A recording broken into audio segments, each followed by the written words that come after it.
안녕하세요. 생활 속 의료 팁을 쉽게 알려드리는 시와병원 닥터세이의 MC 김세희입니다. 네, 오늘 이 시간에는 시와병원의 신경과 성기훈 과장님과 이야기 나눠볼 텐데요. 안녕하세요. 시와병원 신경과 성기훈입니다. 만나서 반갑습니다.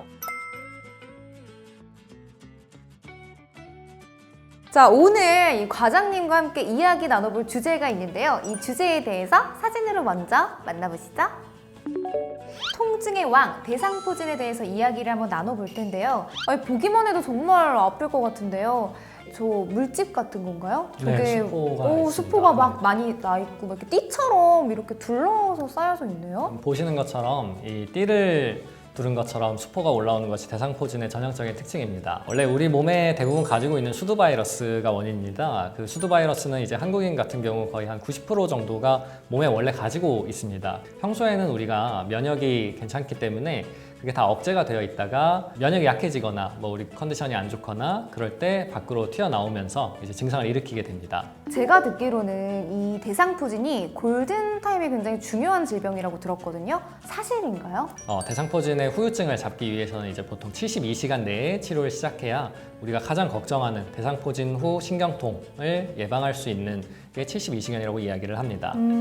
그럼 바로 병원에 가야 되는 이 대상포진의 증상에는 어떤 것들이 있을까요?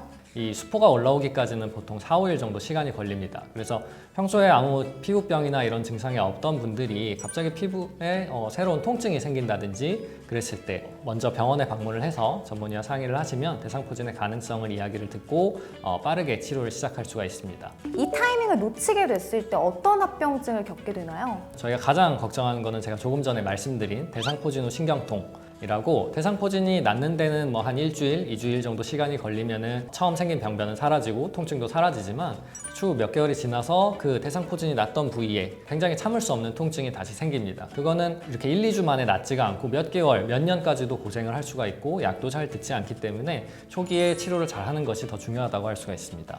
이 치료는 어떤 방법으로 진행이 되나요?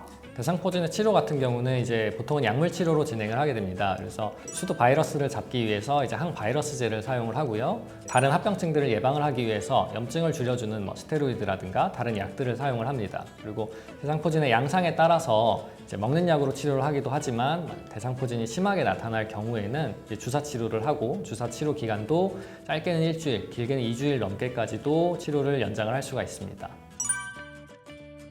네, 이번에는 대상포진 네모 퀴즈 시간인데요. 네, 여러분들도 함께 보시고 이 문장 속 네모 안에 들어갈 단어를 함께 추측해 주시면 좋을 것 같아요. 그러면 첫 번째 대상포진 네모 퀴즈 보시죠. 대상포진 땡땡 된다. 상처된다? 이게 빨리 잘 아물지 않으면 막 상처가 남을 것 같은데요. 상처되는 것도 맞기는 한데요. 네. 더 중요한 사실이 하나 있습니다. 과장님 힌트 좀 주세요. 하면? 갑자기요? 저도 이렇게 하품을 하겠죠? 그렇죠. 네, 정답! 대상포진 전염된다. 맞습니다. 아까 말씀드린 것처럼 대상포진은 우리 몸에 원래 갖고 있는 수두 바이러스가 원인이기 때문에 만약에 수포를 터뜨린다든지 가까운 데서 접촉을 한다든지 할 경우에는 엄밀하게는 전염이 될 수가 있는 질환이기 때문에 주의를 하셔야 됩니다. 자, 그러면 두 번째 퀴즈 이어서 가보도록 하겠습니다. 대상포진 물집 땡땡땡 터뜨리면 안 된다. 어렵네요. 마음대로?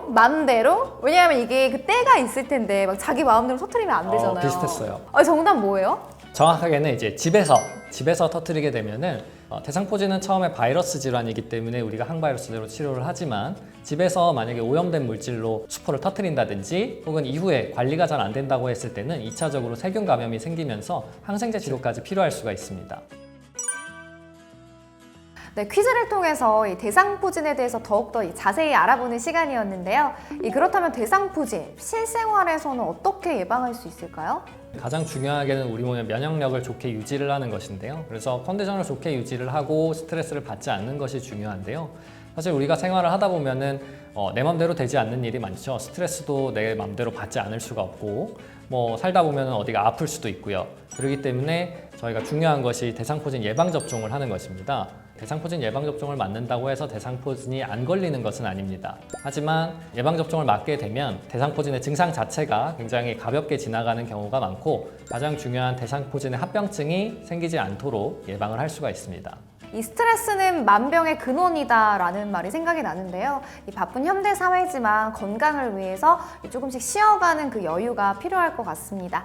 네, 과장님 오늘 시간 내주셔서 진심으로 감사드리고요. 끝으로 시청자 여러분들께 한 말씀 부탁드릴게요. 대상포진이 의심이 되는 통증이 생기거나 수포 증상이 있을 때는 언제나 병원을 방문하셔서 전문의와 상의를 하시고 적절한 시기에 치료를 하실 수 있도록 하셔서 합병증을 예방하실 수 있도록 하셔야겠습니다. 네, 감사합니다. 여러분들도 오늘 콘텐츠가 도움이 되셨다면 구독, 좋아요 잊지 마시고요. 네, 다음 시간에 다시 만나요. 안녕! 안녕.